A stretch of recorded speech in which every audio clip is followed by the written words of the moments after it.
الحمد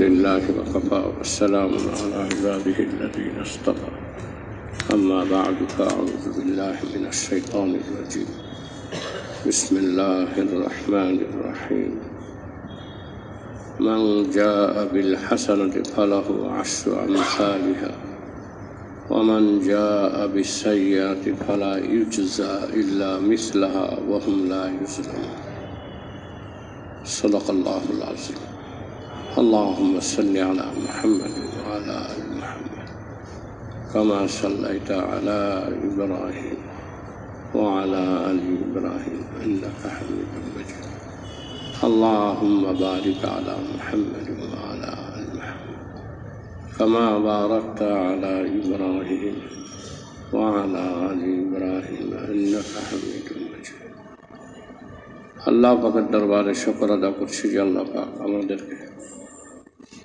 কিছু সময়ের জন্য নিজেদের আত্মশুদ্ধির উদ্দেশ্যে জরুরি কিছু দিনই কথা শোনার মাজলিসে বসার তৌফিক দান করেছেন। আলহামদুলিল্লাহ। মাযার হাজিরিন, আল্লাহ রাব্বুল আলামিন কালামে পাকে ইরশাদ করেন, মান জাআ বিল হাসানাতি ফালাহু আশরু আমসালিহা। আল্লাহ পাক একটা নীতি বানায় নিয়েছেন, দুনিয়াতে কোনো বান্দা যদি একটা ভালো কাজ করে, নেক কাজ করে, আল্লাহ পাক তাকে কমপক্ষে 10টা নেকি দেন। ভালো কাজ করলো কয়টা? নেকি পাইলো কয়টা? 10টা। এটা আল্লাহ পাকের একটা দয়া। হাদিসে নবী আলাইহিস সালাতু ওয়াস সালাম এই আয়াতের ব্যাখ্যায় বলেন যে আল্লাহ 10টা বলছেন কমপক্ষে, যদি আল্লাহ পাকের ইচ্ছা হয় 10 থেকে 700 গুণ পর্যন্ত একটা নেকির বদলা বাড়ায় দেন। 10 থেকে কত পর্যন্ত? 700। অন্য আয়াতে আল্লাহ রাব্বুল আলামিন বলেন, আর যদি আল্লাহর ইচ্ছা হয় আল্লাহ বেগাইরে হিসাব দেন, হিসাব ছাড়া। হিসাব ছাড়া এই কথার অর্থ কি? হিসাব করেন না, বেহিসাব দেন।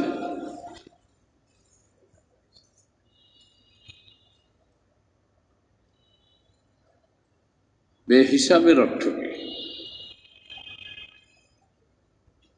যেটা গণনা করা যায় না, গণনা করা যায় না। যেমন নামাজের সওয়াব এত বেশি আপনি গণনা করতে পারবেন না, গণনা করা যায় না। এই যে মাগরিবের 3 রাকাত নামাজ জামাতের সাথে পড়লেন, যদি ইখলাস থাকে, আল্লাহর সন্তুষ্টি কাম্য থাকে, তাহলে এর যে কত সওয়াব হলো এটা গণনা করতে পারবেন না।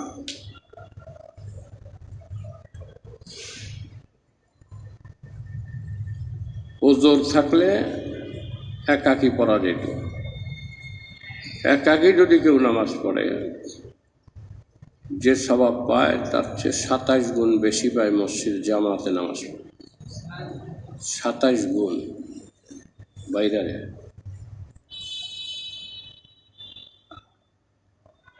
নামাজের ভিতরে তেলাওয়াত আছে, তাসবিহাত আছে। তেলাওয়াতে একটা হরফে অন্য সময় 10টা নেকি, নামাজে পড়লে 100 নেকি।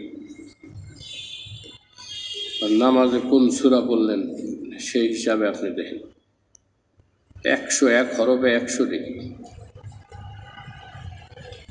অন্য সময় 1 হরফ পড়লে 10 নেকি, আর নামাজের মধ্যে পড়লে 100 নেকি। যত লম্বা সূরা পড়বেন তত বেশি নেকি, গুনতে পারবেন না, গণনা করা সম্ভব না। তারপরে নামাজে কিয়াম আছে, দাঁড়ানো আছে না? নামাজের দাঁড়ানোতে কত সওয়াব, মানুষ ছাড়া আর যত সৃষ্টি আল্লাহ রাখছেন এরকম যারা দাঁড়ায় থাকে। তাল গাছ কি করে দাঁড়ায় থাকে, গাছ কি করে, কলা গাছ কি করে দাঁড়ায় থাকে, পাহাড় কি করে দাঁড়ায় থাকে। যত মাখলুক আছে দাঁড়ানো, এরা যে সব দাঁড়ায় আল্লাহর জিকির করতেছে, এদের সকলের জিকিরের সমপরিমাণ শুধু কিয়ামের কারণে পাবেন।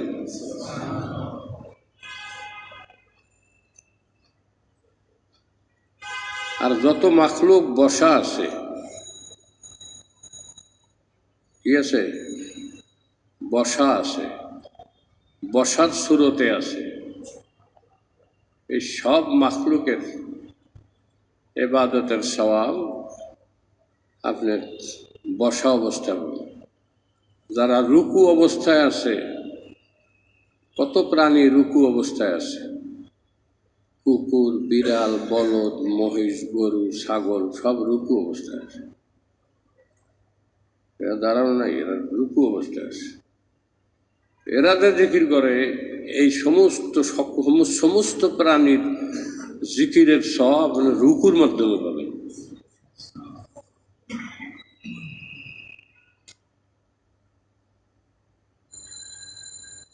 যত প্রাণীর সিজদায় আছে, সাপ, বিচ্ছু, এগুলো সব সিজদায় অবস্থায় আছে। এইরকম যত প্রাণী আছে, এদের সকলের জিকিরের সওয়াব সিজদার করার কারণে পাবে।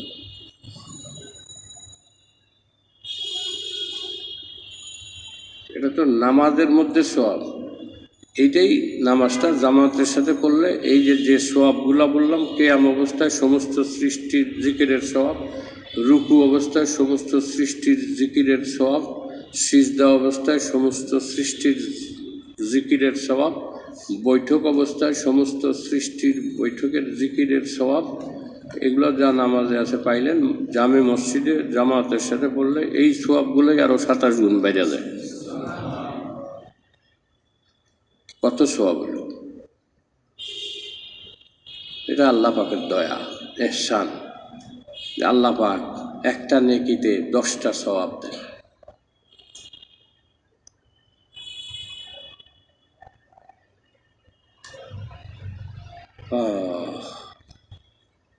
ওমান জাআ বিস-সাইয়্যাত, আর যে কোনো গুনাহ করলো, পাপ করলো, অপরাধ করলো, ওমান জাআ বিস-সাইয়্যাতি ফালা ইউজজা ইল্লা মিসলাহা, তো একটা পাপের একটাই শাস্তি, একটা পাপের একটাই, এক গুণই শাস্তি। একটা করছেন একটা শাস্তি, একটা নেকি করছেন 10টা নেকি কম পাবে, কিন্তু পাপ করছেন একটা, এর মিসাল রেজাল্ট বলে এগেইনস্টে অপরাধ, এই অপরাধের এগেইনস্টে শাস্তি হবে কয়টা? একটা। তাহলে কি বোঝা গেল? বোঝা গেল সাধারণভাবে যে নেকি করলে সওয়াব বেশি, সেই তুলনায় গুনাহ কিছুই না। স্বাভাবিকভাবে এটা বোঝা গেল কি গেল না? কথা বুঝতে পারছেন? আমরা এটা ধরে নিতে পারি আমাদের দুনিয়ার জীবনে, একজন মুসলমানের জীবনে নেকি অনেক বেশি, নেকি কি অনেক বেশি, তা এতক্ষণকার কথা দ্বারা বোঝা গেল।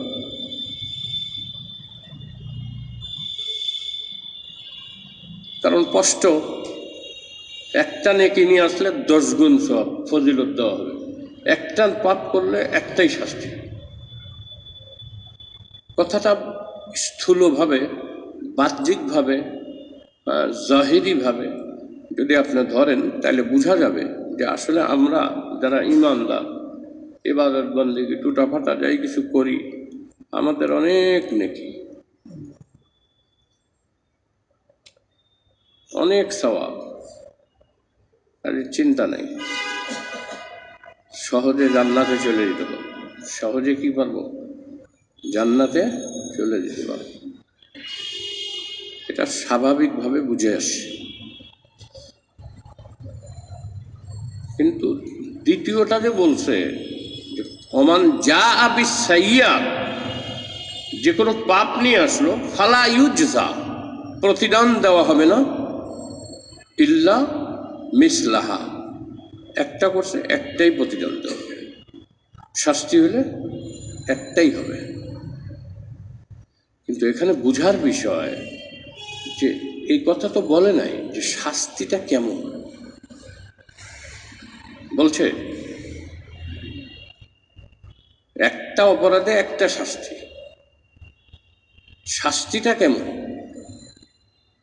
কারণ দুনিয়াতে আমরা দেখি যে এমন শাস্তি, একটা কাজ করছে সে, ওই একটা কাজের কারণে তার শাস্তি মৃত্যুদণ্ড, ফাঁসি হয়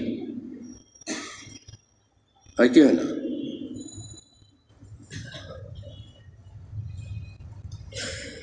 অনেক ভালো কাজ করছে, সামাজিক কাজ করছে, অনেক জনগণের উপকার করছে, খেদমত করছে, সেবা করছে, সমাজের, দাসীর, দেশের, জাতির কল্যাণে ভূমিকা রাখছে, অনেক কিছু করছে। কিন্তু একজনকে হত্যা করছে, রাগ হয়েছিল, ছুরি দিয়া পেটের ভিতরে ঢুকাই দিছে, মরে গেছে, এটা প্রমাণিত হয়েছে। এখন কি হবে তার? মৃত্যুদণ্ড, শাস্তি কি?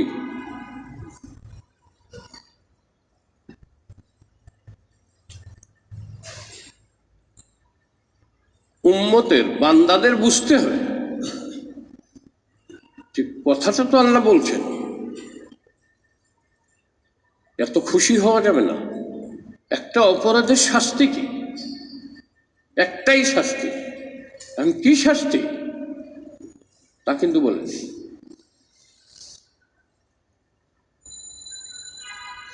এই জন্য বুজুর্গানে দিন লেখেন, আমাদের আসরের পরে তালিম হয় কিতাবে, যে একটা গুনাহ জাহান্নামে নিয়ে যাওয়ার জন্য যথেষ্ট। একটা গুনাহ জাহান্নামে নিয়ে যাওয়ার জন্য যথেষ্ট। যদি আল্লাহ কারো উপরে মেহেরবানি করেন সেটা ভিন্ন কথা, কিন্তু একটা গুনাহ জাহান্নামে নেওয়ার জন্য যথেষ্ট। এখানে আর একটা হিসাব আছে, পরিসংখ্যান আছে। একজন একটা গুনাহ করল, অনুতপ্ত হয়ে আল্লাহর কাছে তওবা করলো না, মাপ চাইল না, তাহলে এই যে তওবা করলো না, এটা গুনাহ যে করলো তার চেয়ে বড় অপরাধ।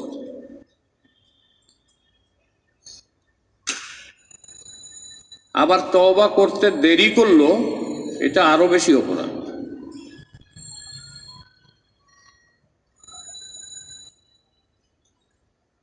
তওবা করছে কিন্তু দেরিতে, দেরিতে তওবা করার পাপটা কত, যে গুনাহ কইরেই তওবা করে না, এটা আরো বড়। আর তার চেয়েও বড় হলো দেরি করছে তওবা করতে, এটা আরো বড় গুনাহ। কিন্তু যত বড়ই হোক, যদি আন্তরিকভাবে তওবা করে তা আল্লাহ মাফ করে দেন।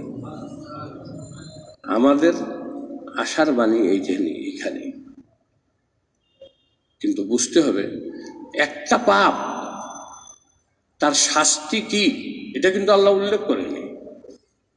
এক, দ্বিতীয়ত গুনাহ করার পরে যদি অনুতপ্ত হয়ে তাড়াতাড়ি ক্ষমা না চায়, তাহলে এই যে ক্ষমা চাইল না, মনে করেন আজকে গুনাহ করলো সকালে, 24 ঘন্টা গেল, ফেরেশতারা গুনাহ লেখে নাই, 5 ওয়াক্ত নামাজের পরে গুনাহটা লেখে।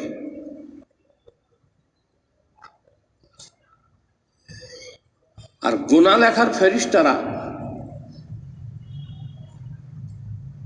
গুনাহ লেখার ফেরেশতারা নেকি লেখার ফেরেশতার কাছ থেকে অনুমতি নিতে হয়। তো নেকির ফেরেশতারা নিষেধ করেন, লেখো না, একটু দেখো, একটু দেখো। ফজরের পরে গুনাহ করছে, জোহর দেখো, জোহরের পরে লিখতে চায়, দেরি করো, আসর পর্যন্ত দেখো, আসরের পরে লিখতে চায়, দেরি করো, দেখি মাগরিবের পরে করো, মাগরিবের পরে লিখতে চায় গুনাহ, নেকির ফেরেশতারা নিষেধ করে, লেখো না, দেখি এসো। পরে করলো না তো, এখন লেখি, কয় না, ফজরের নামাজটা 5 ওয়াক্ত নামাজের সময় তাকে দেব।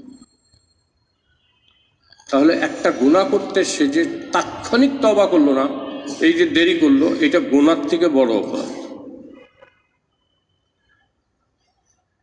গুনাহ না তওবা না করাটা,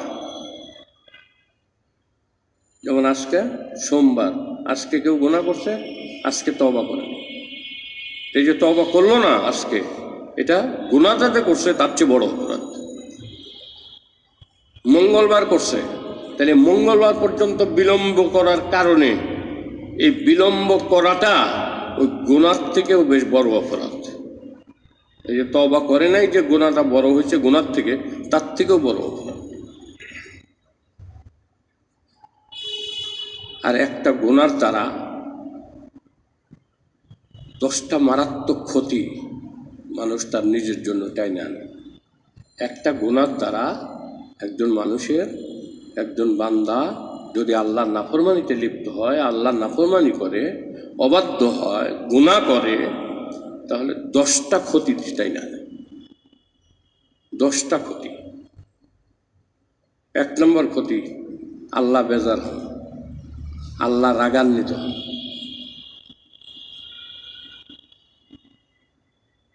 যে আল্লাহ আপনার সৃষ্টি করছে এর রাগ হয়।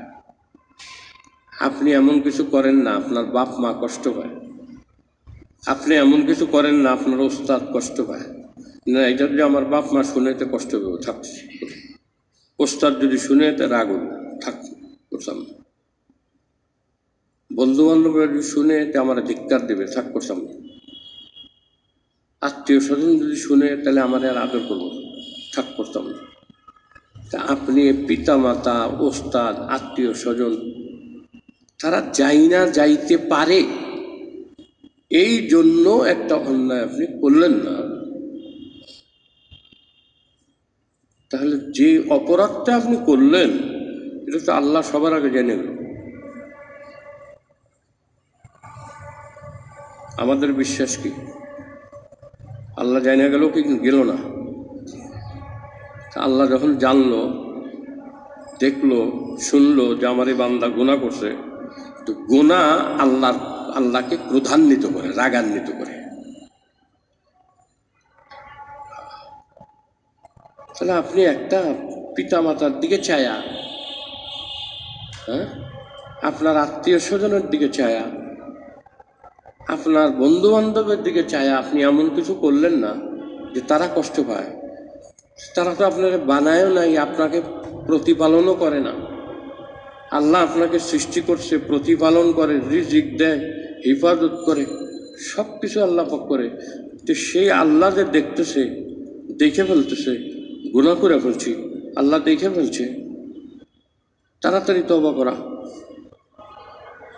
আর না করার চেষ্টা করা। যে আমি গুনাহ করতে গেলে তো আল্লাহ দেখে দেব, দেখবো কি দেখবো না, দেখে ফেলবো। দেখলে আল্লাহ রাগ হবে। আল্লাহর রাগ এমন, বাপ মা রাগ হইলে অনেক সময় প্রতিশোধ নিতে পারে না, পারেননি। ছেলে বড় হয়েছে, এমন একটা কাজ করছে, এখন দূরে মারতে পারবো? ছেলেটা যখন ছোট থাকে বাপ মা শাসন করে, মারে। এখন ছেলে যখন বড় হয়ে গেছে, এখন যদি অপরাধ করে পিতা মাতাকে মারতে পারবে? তারে মারতে পারবে না, শক্তি নাই। কিন্তু আল্লাহ রাব্বুল আলামিনের কখনো কি শক্তি হ্রাস পাবে? আল্লাহ যখন চায়, এই যে বদ্ধ হয়েছ, এই জন্য আল্লাহ রাগ হয়ে আযাব দিতে পারে, পারে কি পারে না? আর আল্লাহর আযাব দেওয়ার ক্ষমতা কখনো লোপ পাবে না, কখনো লোপ পায় না। তাহলে আপনি কাকে বেজার করতেছেন? দুনিয়ার সবাই যদি বেজার হয়ে যায় তো যাক, কিন্তু আমার আল্লাহকে বেজার করা যাবে না। কেননা উনি আমাকে সৃষ্টি করছেন, আমার হায়াত মৌত তার হাতে, আমাকে অফুরন্ত নেয়ামত দিছেন, দুনিয়াতে পাঠানোর আগে আমার খাদ্যের ব্যবস্থা করছেন।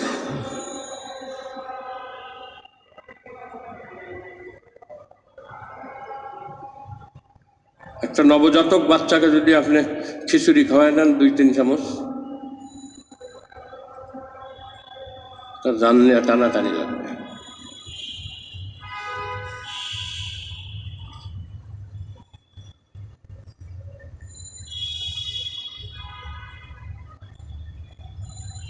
পানি খাওয়ানো যায় না, নবজাতক তার পানি খাওয়ানো লাগে না। আল্লাহ রাব্বুল আলামিন মার স্তনের দুধের মধ্যে পানির পিপাসাও মিটাবার ব্যবস্থা রাখছেন।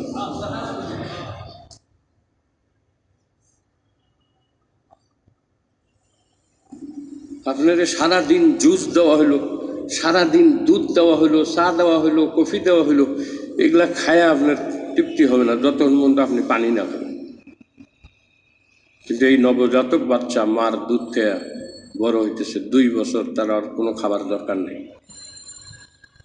যদি পর্যাপ্ত পরিমাণ মার স্তনে দুধ থাকে তাহলে আর কোনো খাবারের দরকার নেই। তা আমি দুনিয়াতে আসার আগে আমার খাবার ব্যবস্থা করছেন আল্লাহ। আমি দুনিয়াতে যে কয়দিন বাঁচবো এই কয়দিনের জন্য আমার রিজিকের বন্দোবস্ত করে রাখছেন আল্লাহ।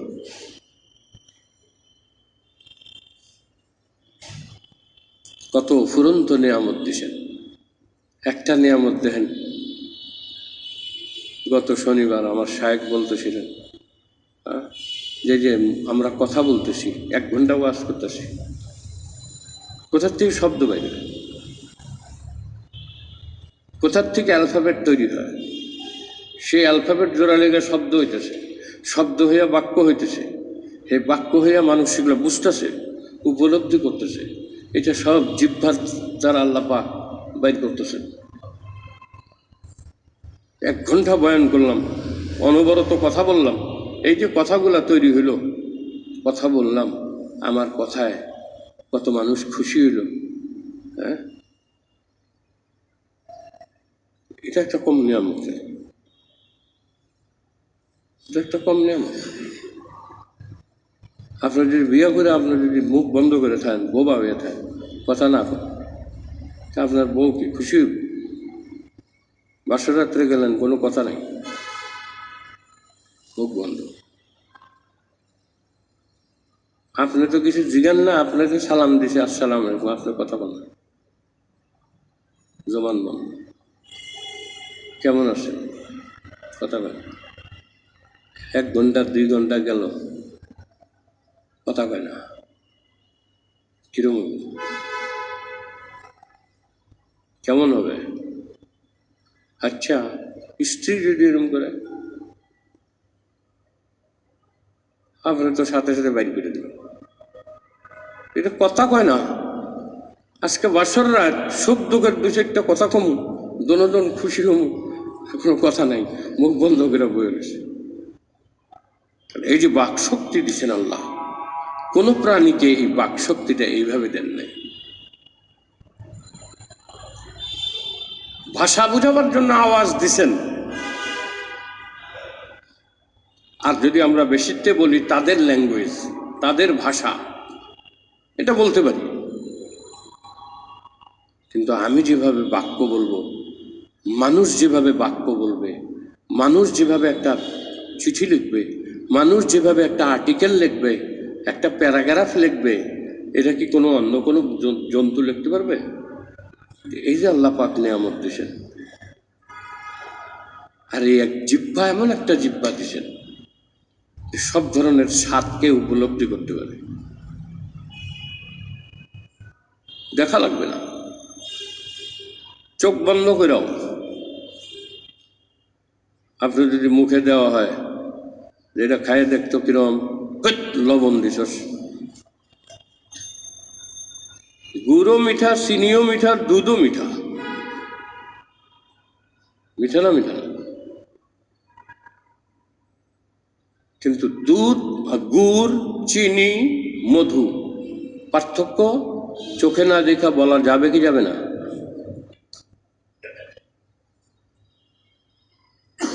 মিষ্টি কত কিসিমের, রসগোল্লা একটা, লাড্ডু একটা, দুধমালাই একটা, আবার কিনা কুমিল্লার রসমালাই আলাদা, চোখ বন্ধ করে আপনার মুখে দিলে আপনি বুঝে যাবেন যেটা কী খাইছেন। সবই মিষ্টি, চিনি দিয়ে বানানো, দুধ দিয়ে বানানো, কিন্তু এই যে পার্থক্য, ক্যারেক্টার ভিন্ন হয়ে যায়। আর এই ক্যারেক্টার ভিন্ন হওয়াটা আপনার জিহ্বা ধরতে পারে। আপনি কি মনে করছেন এটা কি নিয়ামত? কল্পনা করছেন?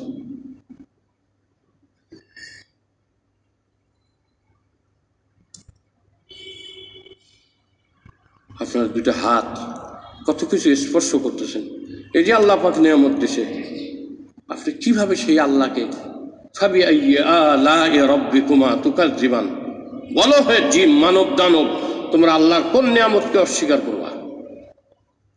আল্লাহ 31 বার জিজ্ঞেস করছেন, 31 বার সূরা রহমানের মধ্যে, ফাবি আলাই রাব্বিকুমা তুকাজ্জিবান। তো গুনাহ করলেন, আল্লাহকে ক্রোধান্বিত করলেন, রাগান্বিত করলেন। তো এটা কেমন?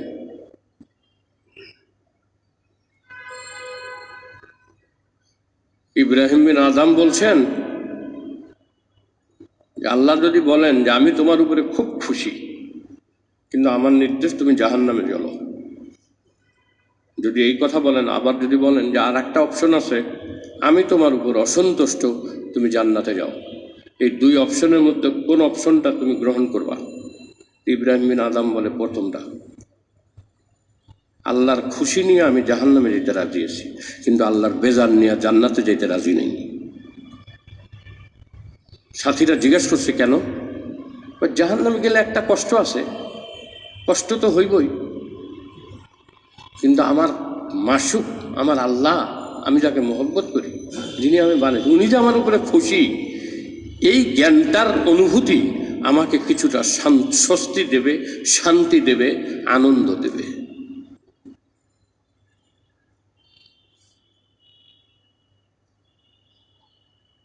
যেমন আপনি প্রেমিকাকে নিয়ে ঘুরতে গেলেন, যায়েন না, আবার আমি একটা বুঝাবার লেগে করতেছি, গেলে আবার রিসোর্টে মিসোর্টে ধরা খাইবেন, মুশকিল আছে।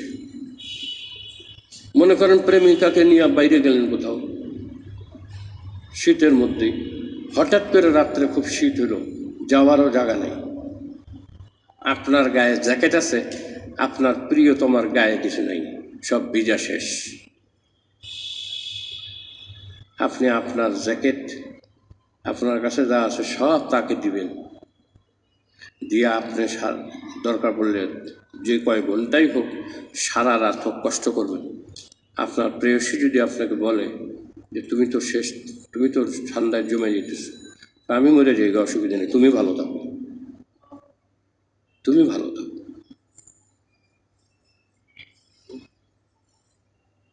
কি মোহব্বত!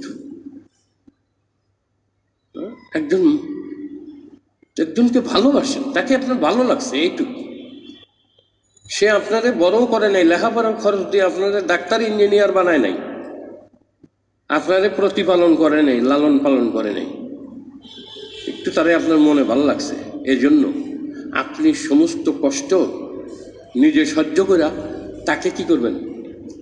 আরাম দিবেন। যদি সে আরাম পায়, আপনি ওই যে আপনার প্রেয়সী খুশি, এই আনন্দের কারণে আপনি আপনার কষ্টকে সহ্য করতে পারবেন। ইব্রাহিম বিন আদম বলেন যে আমার আল্লাহ যে আমার উপরে খুশি, এই অনুভূতিটা আমাকে জাহান্নামের আগুনের তাপদাহ সহ্য করার ক্ষমতা দিবে। কিন্তু এর বিপরীতটা, যদি আমার আল্লাহ অসন্তুষ্ট হয়, আর যদি জান্নাতের সমস্ত নিয়ামত আমার জন্য হয়, ওই নিয়ামত আমার কাছে মাকাম ফল বা কাঁটাদার জাক্ষুম ফলের মতন লাগবে। কেননা আমার প্রেয়সী, আমার মাহবুবা, আমার মাসুক, তিনি অসন্তুষ্ট, তার কষ্ট। যারা আল্লাহরে মানছে, ওরা কিভাবে গুনাহ করে, কিভাবে আল্লাহর নাফরমানি করে।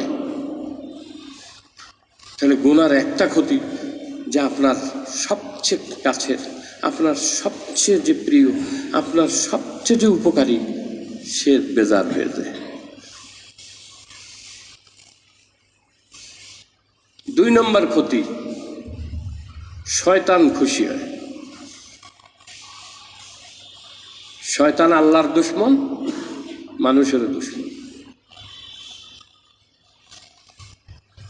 আল্লাহ বলছেন, ইয়া আইয়ুহাল্লাযীনা আমানু লা তাত্তাখিযু আদুব্বি ওয়া আদুব্বাকুম, হে আমার ঈমানদারেরা, আমার দুশমন আর তোমাদের দুশমনকে খবরদার বন্ধু বানায়ো না।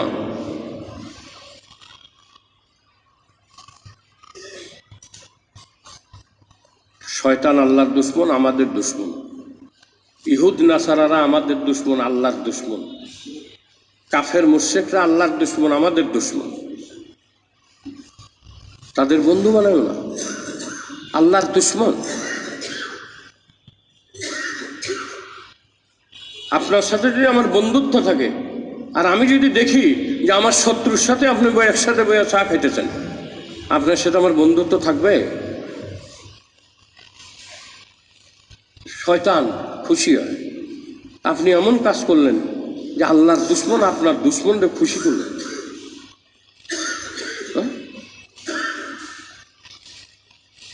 3 নম্বর ক্ষতি, গুনাহ করার দ্বারা জাহান্নাম কাছে আসে, জান্নাত দূরে সরে যায়।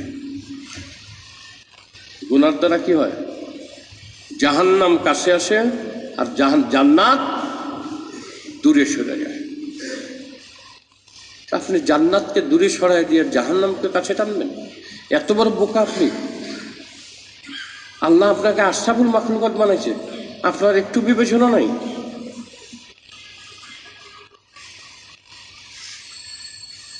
4 নম্বর ক্ষতি,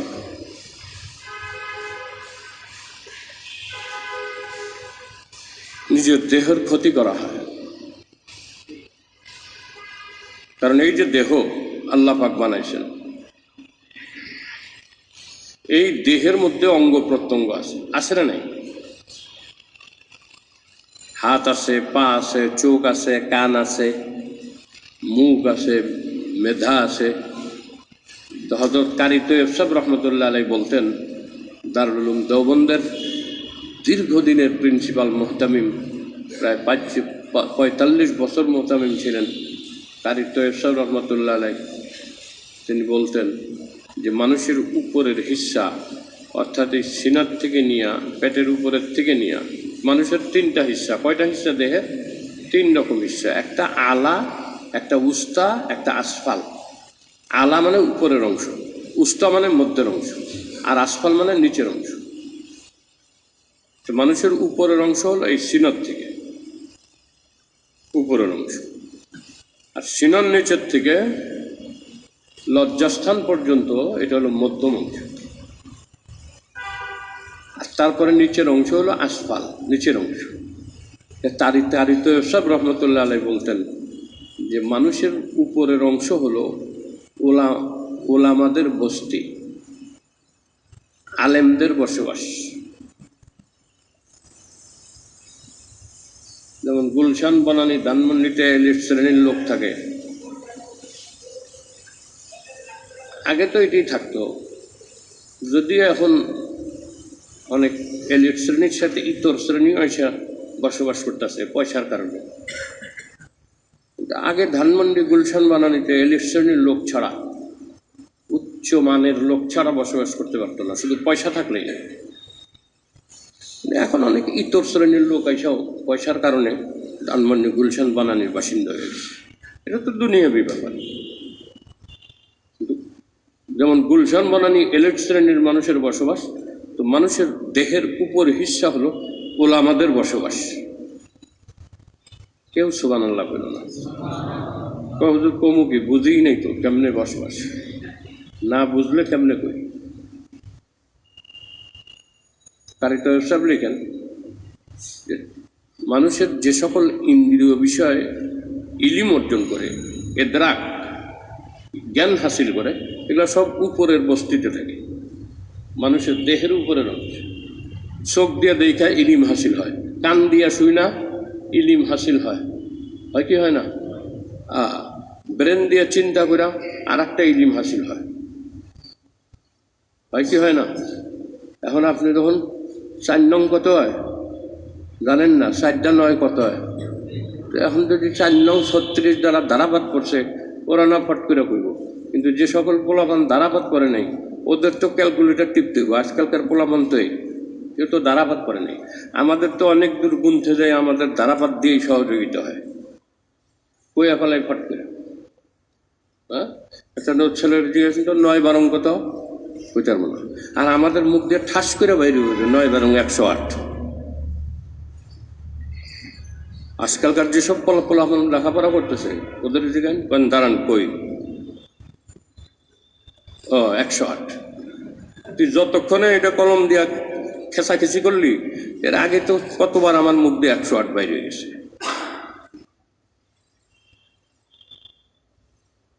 এই যে ইদ্রাক, এটা কোথায় থাকে? ব্রেনে।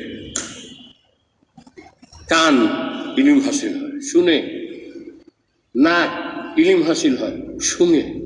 সুগন্ধ না দুর্গন্ধ নাক বলে দিতেছে, চোখ বলে দিতেছে, কান বলে দিতেছে। মেয়ের কণ্ঠ না পুরুষের কণ্ঠ কানে বলে দিতেছে। যদিও মাঝে মাঝে এরাও ভুল করে, যে মাঝে মাঝে এরা করে ভুল। আমার একজন ফোন করছে, এই কিছুদিন আগের কথা, ফোন করে কইছে হুজুর একটু জরুরি কথা আছে। আমি যে কথা থাকলে আমার এখানে তো সময় নাই, আপনি রবিবার, মঙ্গলবার, বুধবার এই 3 দিন যে কোনো সময় মাগরিবের পরে আমার সাথে দেখা করুন। কই দিছি। আর একদিন ফোন করছে ওইরকম, মঙ্গলবার না কি বার ছিল, তো কয় হুজুর আজকে আসবো। আমি আসেন। আসছে।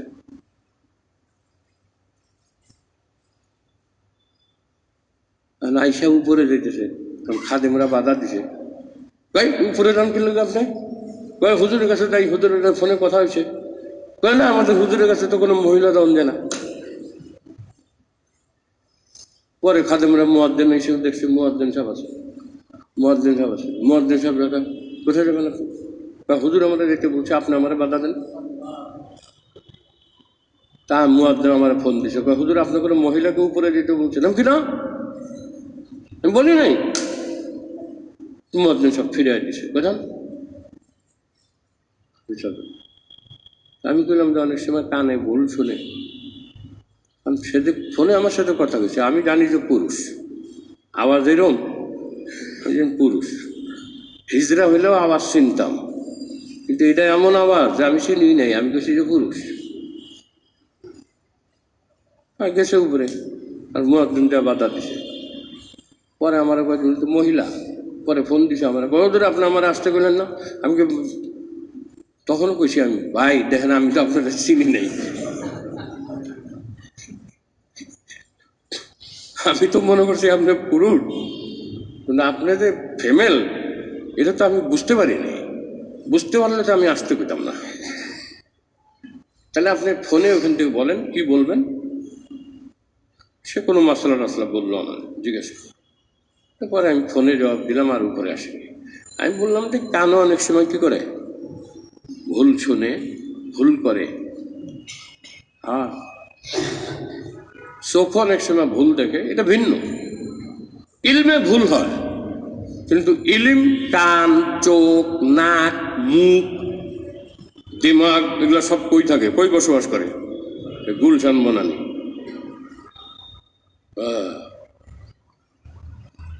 ওলামাদের বস্তি।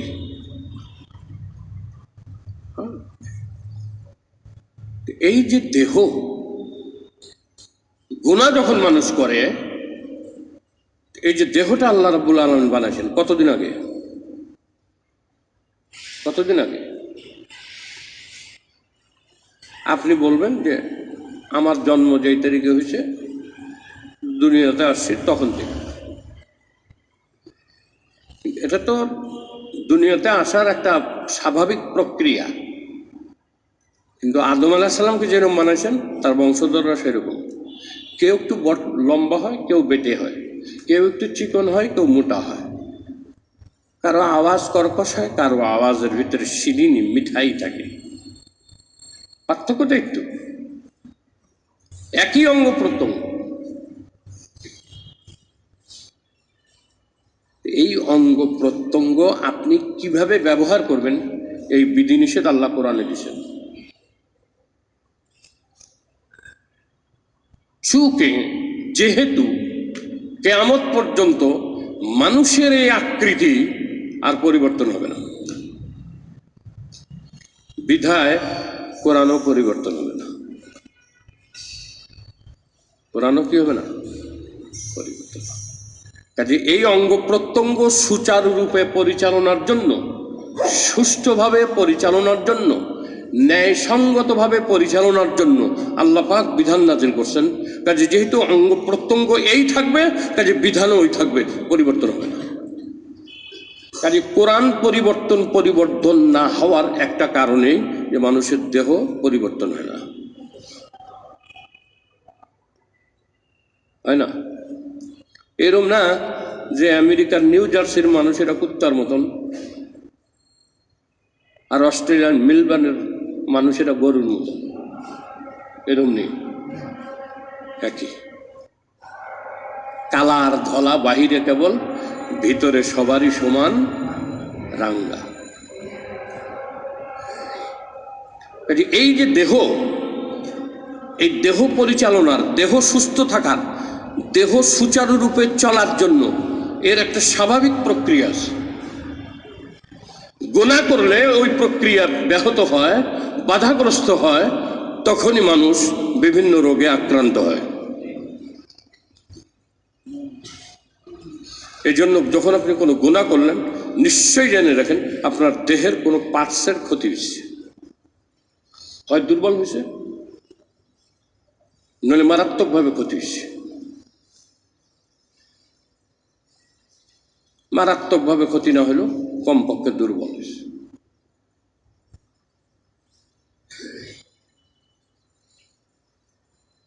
বলা হয়েছে লজ্জাস্থান দেখবে না, দেখলে চোখের পাওয়ার কমে যায়। বাথরুম করে ময়লার দিকে তাকাবে না, চোখের পাওয়ার কমে যায়। যেখানে আল্লাহ দৃষ্টি দিতে নিষেধ করছেন, এই দিকে দৃষ্টি দিলে চোখের পাওয়ার কমে যায়। যেটা শুনতে নিষেধ করছেন, এটা যদি শুনে, তাহলে তার কানের যে শ্রবণ শক্তির স্বাভাবিক কার্যক্রম, এটা ব্যাহত হয়। এতে আপনি দেহেরও ক্ষতি করলেন। আমি এটার বিস্তারিত যাইতে পারতেছি না। তাহলে কি হলো? 4 নম্বর কি হলো? গুনাহ করার দ্বারা নিজের দেহের ক্ষতি হয়। 5 নম্বর, গুনাহ করলে অন্তর নাপাক হয়, দিল কি হয়ে যায়? নাপাক হয়ে যায়। আল্লাহ পাক বলেন, ইন্নামাল মুশরিকুনা নাজাসুন ফালা ইয়াকরাবুল মাসজিদাল হারামা বা'দা আমিহিম হাযা।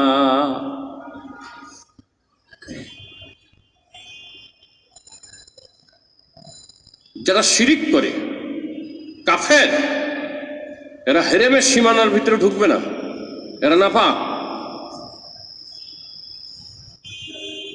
এই জন্য মসজিদে কোনো কাফের মুশরিকের আসা নিষেধ।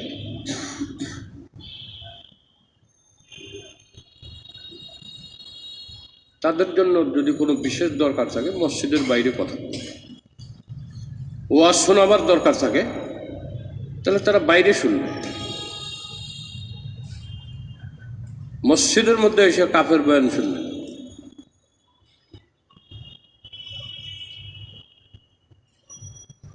কোনো কাফের মুশরিকের আল্লাহর ঘর মসজিদে আসার অনুমতি নেই।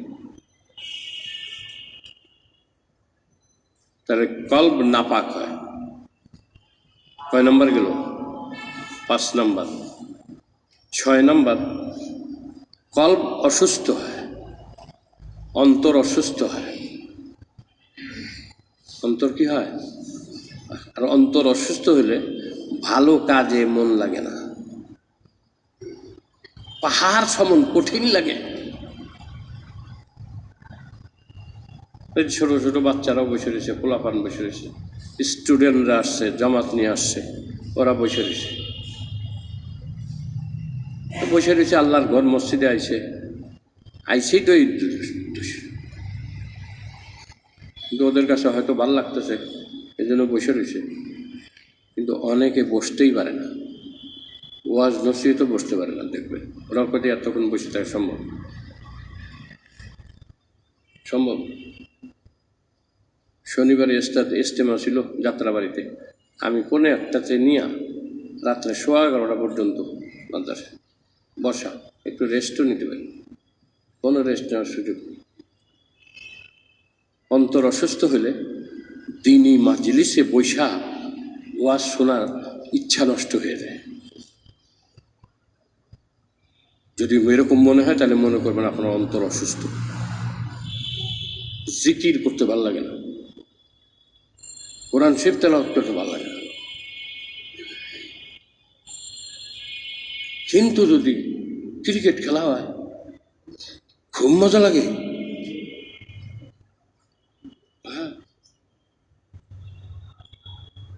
আর যদি মেসি, ক্রিস্টিয়ানো রোনালদো আর যদি কি জানি কয় নেইমারের খেলা হয় তাহলে তার কোনো কথাই নেই,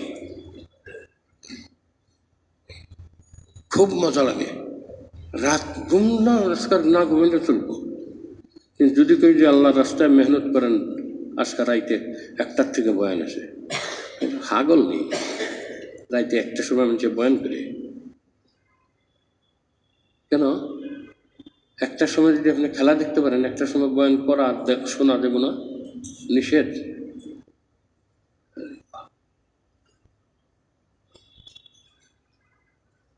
দিল যদি অসুস্থ হয়ে যায় নেক কাজ ভাল লাগে না, অস্থির লাগে, অস্থির।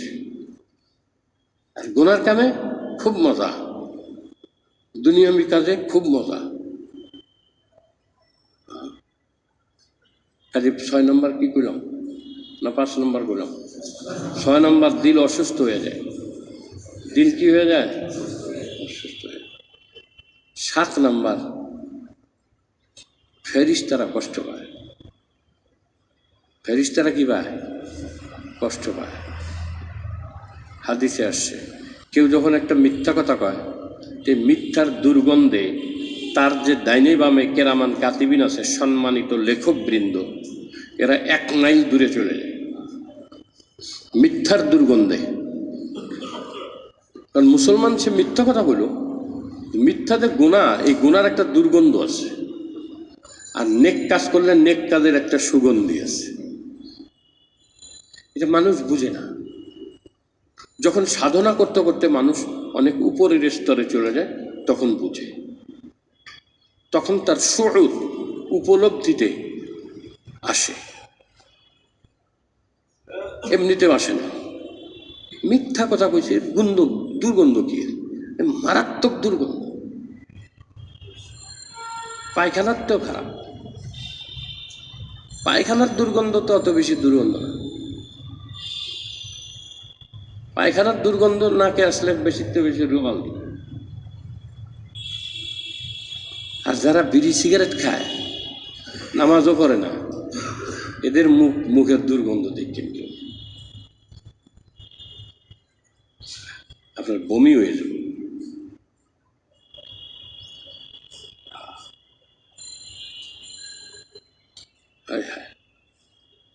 মারাত্মক। কেমনিতে মানুষে খায়, সিগারেট খাইতে দেয়।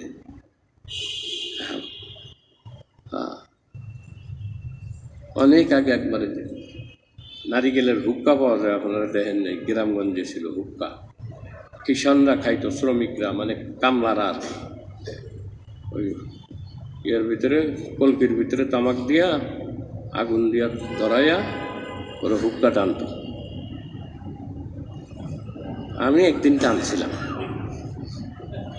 চাই না হুক্কার পানি মুখে গিয়া, ওরা টানতেছে হুক্কার পানি দেয় না, আমি যখন টান দিছি পুরা হুক্কার পানি মুখে দেয়, গন্ধে বমি টমি কইরা একেবারে আমি হুলস্থুল কারবার। আমার যা খাইছিলাম সব বমি টমি হইয়া একটু অসুস্থ হয়ে গেছে। আর ওই দিন আমি বুঝছি যে হুক্কার পানির গন্ধ যে কি মারাত্মক গন্ধ।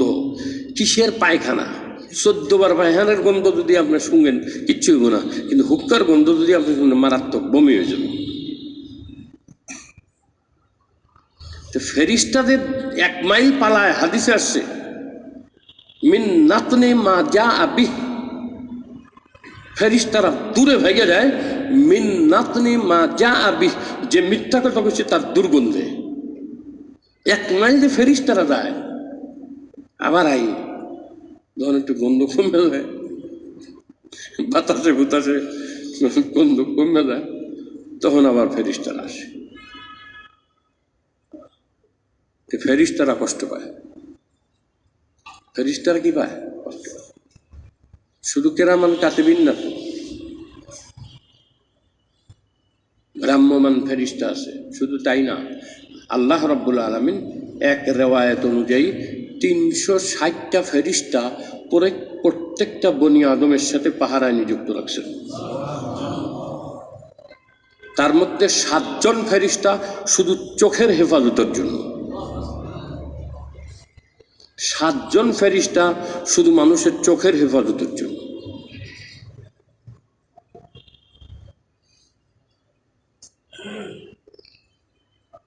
মারাত্মক কথা। এই যে হেফাজতে রক্ষী ফেরেশতা, অন্য বর্ণনায় 100-র কথা উল্লেখ আছে। তো যদি কমটাও ধরি, তো 100 ফেরেশতা আমার সাথে রয়েছে আমার হেফাজতের জন্য। উপরন্ত কেরামান কাতিবিন আছে, সম্মানিত লেখক। এই সব ফেরেশতারা কষ্ট পায় আমার গুনার দ্বারা।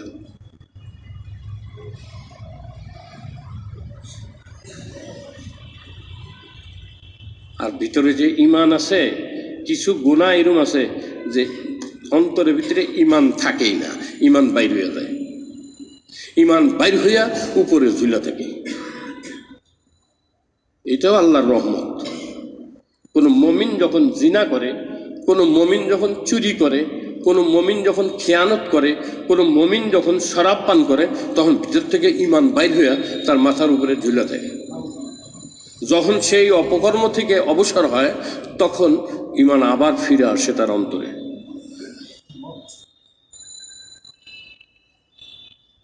ফেরেশতারা কষ্ট পায়। কয় নাম্বার গেল? 8 নাম্বার, নবী আলাইহিস সালাতু ওয়াস সালাম কষ্ট পায় যখন কোনো উম্মত নাফরমানি করে, গুনাহ করে, কষ্ট পায়। মুআল্লিমুত তানজিল কিতাবে মুফাসসিরিনরা উল্লেখ করেছেন একটা ঘটনা, যে দিল্লিতে শাহজাহানপুর একটা গ্রাম আছে, শহর এলাকা আছে, বস্তি আছে, মানে মহল্লা আছে দিল্লিতে, শাহজাহানপুর। এখানে একজন বড় আলেম ছিলেন, তার নাম ছিল আব্দুল ওয়াফা।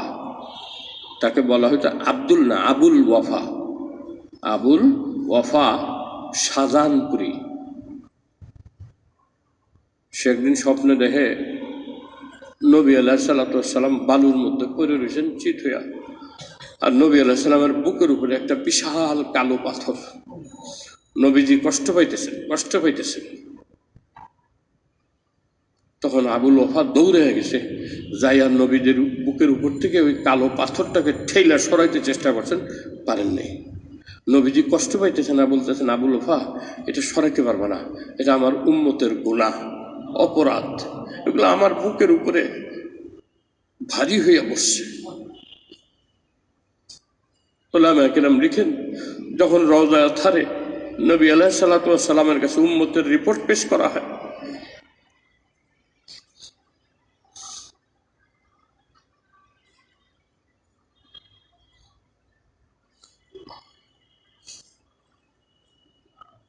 কোন বর্ণনা আছে আসরের পরে আর ফজরের আগে, এই 2 সময়। আর কোন বর্ণনা আছে প্রতিদিন এই 2 সময়। আর কোন বর্ণনা আছে প্রতি বৃহস্পতিবার, সপ্তাহে একবার। কোন বর্ণনা আছে সপ্তাহে 2 দিন উম্মতের রিপোর্ট পেশ করা হয়। ইয়া রাসূলুল্লাহ, আপনার এই উম্মত এই কাজ করছে। তো নবীর উম্মত হইয়া যখন কিছু গুনার কথা নবীজিকে বলা হয়, নবীজি খুব কষ্ট পান। এটা আল্লাহওয়ালারা বুঝে, কষ্ট পান।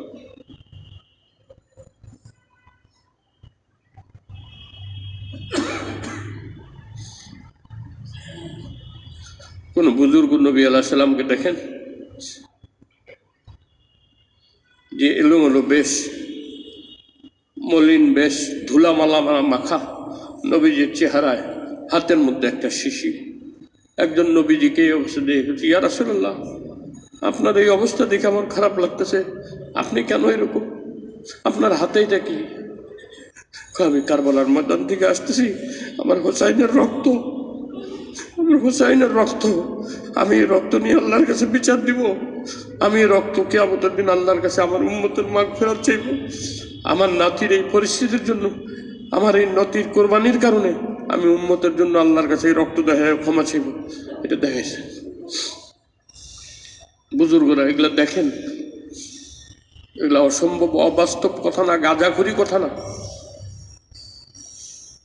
অনেক বুজুর্গ এগুলা দেখেন। আমি বলতেছিলাম যে গুনাহ করলে একটা অবস্থায় আমার নবী কষ্ট পায়।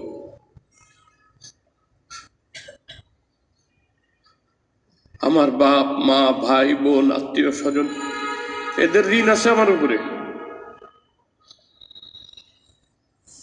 কিন্তু আল্লাহ নবীর যে ঋণ, এই ঋণ কেউ কোনোদিন শোধ করতে পারবে না।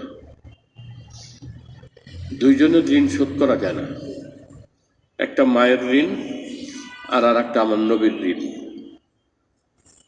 আমার নবী সাল্লাল্লাহু আলাইহি সাল্লামকে পাথর মারছে, দেহ ক্ষত বিক্ষত, নিজের রক্ত ঝইরা পায়ের জুতা পায়ের সাথে লেগে গেছে। আল্লাহ পাক পাহাড়ের ফেরেশতাকে পাঠাইছেন, মিকাইল ফেরেশতা এসে বলতেছে, ইয়া রাসূলুল্লাহ, এই পাহাড়ের ফেরেশতা আসতে আপনার কাছে ইজাজত চায়। কিসের ইজাজত? আপনি হুকুম দিলেন তায়েববাসীকে 2 পাহাড় চিপা দিয়ে ধ্বংস করে দেবে। নবী আলাইহিস সালাম বলেন, না, এরা ঈমান না আনুক, কিন্তু এদের সন্তানরা, এদের বংশধররা কোনোদিন আমার উপরে ঈমান মানবে, আমার একটা উম্মত আমার পক্ষে আসবে, আমি এতে খুশি হব।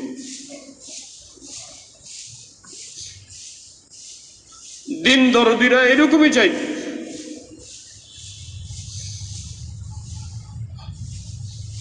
হযরত ইলিয়াস রহমতুল্লাহ আলাইকে কেউ 1 লক্ষ টাকা দিয়েছিলেন।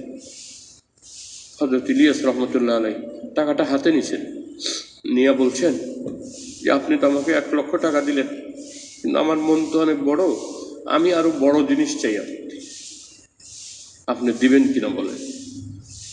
আমার সাধ্য থাকলে দিব। ওই টাকা নিয়ে যান গা, আপনি 3 দিন আমার সাথে যাবেন। আপনি যদি 10 লক্ষ টাকাও দেন, সেই জামানায় যখন ইলিয়াস রহমতুল্লাহ আলাই ছিলেন, ওই জামানায় 1 লক্ষ টাকা দিচ্ছেন। হযরত ইলিয়াস রহমতুল্লাহ আলাই বলছেন, আমি তার চেয়েও বেশি খুশি হব যে 3 দিন আমার সাথে সময় লাগান।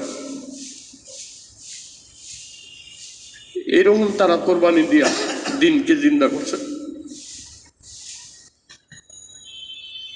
আমার আপনার কি কোরবানি আছে দিনের জন্য? একটু খালি নিজের বিবেককে জিজ্ঞেস করেন, আমার কি কোরবানি আছে, আপনার কি কোরবানি আছে? কেউ কাউকে জিজ্ঞেস করা লাগবে না, নিজে নিজের বিবেককে জিজ্ঞেস করেন। দিন জিন্দার জন্য, আল্লাহ নবীর দাঁত ভাঙ্গায় দিনকে জমিনে প্রতিষ্ঠিত করার জন্য আমার কি কোরবানি আছে? একটু খালি চিন্তা করি। আমাদের আকাবেররা এইভাবে দুনিয়াকে লাথি মারছেন, লাথি মাইরা দিনকে প্রতিষ্ঠা করছেন। আজকে এই জন্য আমরা সহজে দিন পাইছি।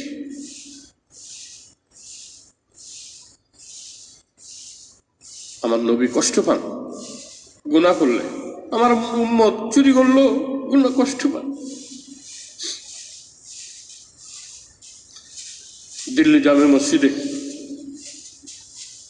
দিল্লি জামে মসজিদে এক চোর ধরা পড়ছে।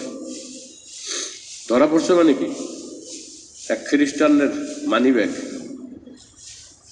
পকেট মারছে। পকেট মাইরা যখন মানি ব্যাগের ভিতরে ফটো দেখছে, নাম দেখছে যে খ্রিস্টান, আবার খুঁজে গিয়ে কইছে যে আপনার পার্স ছিল, এই যে আপনার পার্স পাওয়া গেছে, নিয়ে যান। ফেরত দিয়ে দিছে। আর একজন চোরে জিগাইছে, তোর ভিতরে ডলার আসিল, কত কিছু আসিল, তুই ফেরত দিলি কে? দিছি অন্য কারণে, তুই আমার কিছু কইস না। না ভাই, তুই ফেরত দিলি কে আমার কইতে? আমি মুসলমানেরটা চুরি করি। আমার নবীরে আমি কমু যে আমি অভাবে পড়ছিলাম, আমার অসুবিধা ছিল, আমি এর পকেট মারতাম, কিন্তু খ্রিস্টানের পকেট মারতাম না। যখন দিচ্ছি খ্রিস্টান ফেরত দিয়ে দিছি। কিয়ামতের দিন ঈসা আলাইহিস সালাম আমার নবীরে কইব যে তোর উম্মত আমার উম্মতের পকেট মারছে, আমি এটা সহ্য করতে পারবো না,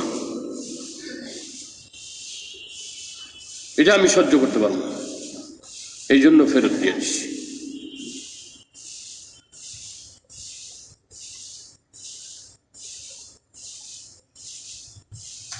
এক একজনের এক এক দৃষ্টিভঙ্গি থাকে, শরীয়তের মাসলা কি সেটা ভিন্ন। একজন পকেট মারের কথা বলল, গুনাহ করলে নবী কষ্ট পায়, কয় নম্বর গুলো? 8 নম্বর। যখন মানুষ গুনাহ করে সে যেমন জান্নাত থেকে দূরে হয়ে যায়, জাহান্নামের কাছে হয়, ঠিক তেমনি ভাবে আল্লাহর রহমত থেকে দূরে হয়ে যায়। আল্লাহ পাকের রহমতের দৃষ্টি তার উপরে থাকে, আল্লাহ পাকের রহমতের দৃষ্টি তার উপরে কি করে না, থাকে না। সাথে সাথে 10 নম্বর, গুনাহ করার কারণে জমিন কষ্ট পায়। হাদিসে আসছে একজন মমিন নেককার বান্দা যখন জমিন থেকে মারা যায় তো তার বিচ্ছেদে জমিন কান্দে। আল্লাহর একজন নেককার বান্দা, সৎ বান্দা আমার উপরে ঘুরতো, আমি মজা পাইতাম, আজকে আমার উপর থেকে এই নেককার বান্দা চলে গেল, আমি এর বিচ্ছেদে কান্না করতেছি। জমিন কান্না করে, তার মানে গুনাহ করলে জমিন কষ্ট পায়, বদদোয়া দেয় যে তুই আমারে কষ্ট দিতেছস, আমার উপরে চলতেছস, আমি কিচ্ছু কই না, আল্লাহ আমাকে তোদের পাড়া তোদের কদম সহ্য করার মতো ক্ষমতা দিছে, আমি তোদের পদচারণা সহ্য করতেছি, তারপরে আবার গুনাহ করতেছস, জমিনও কষ্ট পায়। তাহলে একটা গুনার শাস্তি, একটা কি শাস্তি বলা হয়নি, উপরন্ত একটা গুনার কারণে মারাত্মক 10টা ক্ষতি হয়।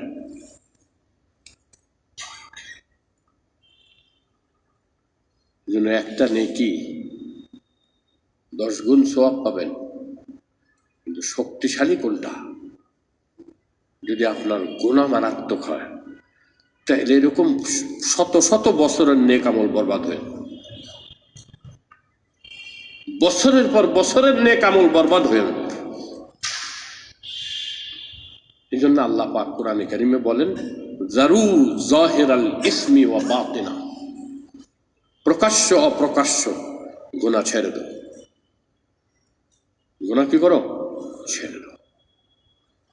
যখনই তুমি অপ্রকাশ্য গুনাহ ছেড়ে দিবা, গোপন গুনাহ ছেড়ে দিবা, যেই গুনায় সাক্ষী নাই, কেউ দেখে না, তো জহেরি গুনাহকে ছাড়ার মতো শক্তি, পাওয়ার, সাহস, হিম্মত, মনোবল আল্লাহ তোমাকে দান করবে। এই জন্য গত তারিখে আমি 3টা বিষয় বলছি, আপনাদের মনে আছে কিনা? হ্যাঁ, তার মধ্যে একটা হলো মান আসলাহা সারিরাতাহু আসলাহাহুল্লাহু আলানিয়াতাহু, যে তার আভ্যন্তরীণ অবস্থা সংশোধন করে দেয়, আল্লাহ রাব্বুল আলামিন দয়া করে তার বাহ্যিক অবস্থা সংশোধন করে দেয়। আল্লাহ আমাদেরকে তৌফিক দান করেন, আমরা গুনাহমুক্ত হয়ে যাইতে পারি, আল্লাহকে রাজি খুশি করে দুনিয়া থেকে যাইতে পারি, এটা আমাদের জীবনের চরম সফলতা। যে আল্লাহ আমরা রাজি, আমরা দুনিয়া থেকে এমনভাবে যাব যে আমার আল্লাহ রাজি, আমার তখন যাইতে খুশি লাগবে, মনে খুশি আসবে, আমার তখন বেদনা, ভারাক্রান্ত হওয়া, আমার তখন কষ্ট হবে না এই দুনিয়া ছেড়ে যাইতে। কারণ দুনিয়াতে আসার পর থেকে একখানে থাকলে একটা কুত্তারও মায়া লাগে। দুনিয়াতে একটা কুত্তাও আপনি যদি একটু আদর করেন, আপনার ছেলে এসে লাঠি দিয়ে বাইরেও যাবে না, কেন? আপনি আদর করে ফেলছেন, এর দায়িত্ব হলো যে আপনি তার বাড়ি পাহারা দিবেন। কয়েকটা কুত্তা আছে আমার বাড়ির সামনে, ওরা রাত্রে শুয়ে থাকে, আমার ছেলে ওদের একটু কখনো কখনো খাবার দেয়, তার মধ্যে একটা কুত্তা সবসময় থাকে, ওটারে বেশি পাইছে এই জন্য ওটারে বেশি খাবার দিছে, এখন এইটা আর যায় না আমার বাড়িতে। আমি যখন ওই কুত্তারে আমি রিক্সার থেকে নামি ঘরের দরজায়, তখন ও এমন ভাব করে মনে হয় আমি তার মনিব, তার কাছে গেছি। কি ভাব করে! হে ইমানদাররা, তোমার মনিবের কাছে যদি দেখা করতে যাও, তোমার জীবন যখন শেষ হবে আল্লাহর সাথে দেখা করতে যাও, তুমি এরকম খুশি হও। তুমি যদি খুশি হইতে পারো তাহলে জেনে রাখো আল্লাহ খুশি, আল্লাহ খুশি। এই জন্য আমাদের জীবনের ইচ্ছার দুইটা জিনিস আমাদের খুব খেয়াল করতে হবে, যে আমরা দুনিয়া থেকে চলে গেলাম, বয়স হয়ে গেছে, এখন মৃত্যু বয়স হয়েই গেছে, কাজে আমাদের দুনিয়া থেকে চলে যাব। আমি দ্বীনের জন্য, ইসলামের জন্য, নবীর সুন্নতের জন্য কি করে গেলাম, একটা চিন্তা। আর দুই নম্বর চিন্তা, আমরা যখন দুনিয়া থেকে যাব যেন আল্লাহ আমাদের উপরে রাজি থাকে, আমরা যেন এরকম কাজ করে যাই। আল্লাহ আমাদের তৌফিক দান।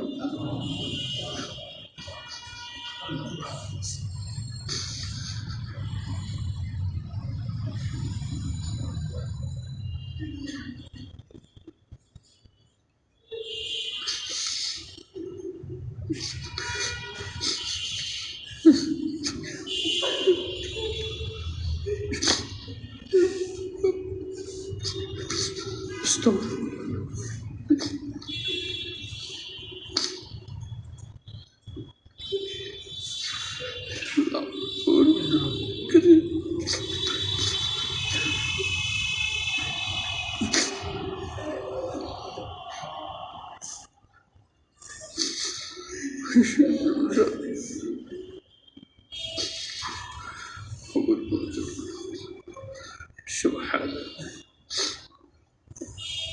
السلام.